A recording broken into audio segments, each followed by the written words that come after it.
everyone. I welcome us to English vocabulary and expressions you should know to speak a fluent English. I repeat, English vocabulary and expressions you should know to speak a fluent English. It is one of the desires of English learners, to improve their proficiency in English. And what I have done today is to do my research. I have data that I've gathered just for this topic. The reason is this: I know that this is extremely important, to individuals out there who are intent on improving their English language proficiency and fluency. So I have some examples, on the whiteboard that will complement this oral explanation. The English vocabulary has to do with those words, that we use in expressing ourselves in English language. So please, I have about like 10 examples. Five then answers to each of the sentences. So please come along with me, while I explain this topic on the whiteboard.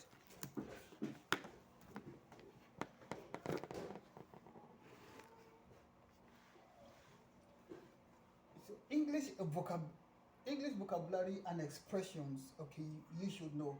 These are more than 10. So the first one is, if I ask you, what is the name of your business?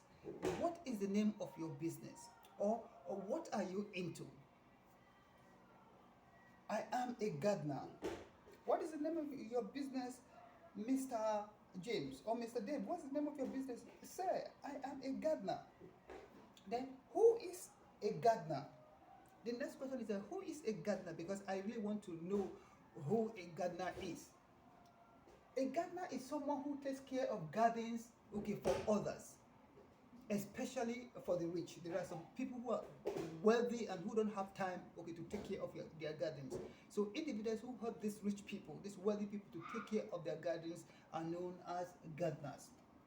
And the third one is, it is your birthday, so you should spoil yourself. Wow, it is your birthday today. You should spoil yourself. This spoil, it's an idiom. It doesn't mean that the person should maybe go into a mud. What the sentence is really saying is that the person should make himself or herself extremely joyous, extremely happy, that it calls for a kind of a decent celebration. That you should spoil yourself. Also, you should hit the shops.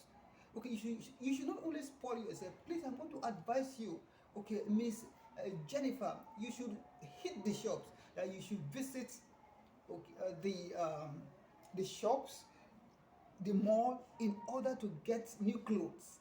To go there and buy things for yourself because today is your birthday. Then the next one is, your company has huge customers. There's a difference between customers, clients, and clientele. Customers are individuals, who visit maybe companies, who visit shops to get products. But clients have to do with services. Companies who are into legal services, those people patronize them are known as clients. So there's a difference between client and a customer. Then the third one has to do your company's clientele. Clientele is just a kind of the total number of customers or clients that a company has, or that an individual, maybe solopreneur or a sole proprietor has. So that the total number is called clientele. Then finally, that is an American thing. When we say that is an American thing, it means that it is something that is associated with the Americans. It is something that Americans love doing. For example, like waving a flag is an American thing. It means that Americans are accustomed, to doing that thing. They love it. That is not my thing. When you say that is not my thing, it means that it is not something I love doing. It is not. That is an American thing. That is not my thing. It means that it is not something I am into. For example, football is not my thing. For example, another example is boxing is not my thing. These are sports that I am not interested in because I see it as a violent kind of game, especially boxing. So, but if it is your thing, it means that it's something that you enjoy doing.